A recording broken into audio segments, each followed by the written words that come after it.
Last time I came here was in the winter. This whole thing was frozen. Oh my God, it was unbelievable. Marie and I came here maybe, I don't know, might have been 2017 or 18. It was a really cold winter and this whole thing froze solid. You could actually walk on top of the ice and snow. And the water was still flowing underneath it. It's pretty cool.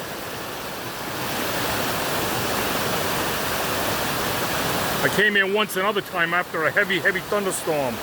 This thing was incredible.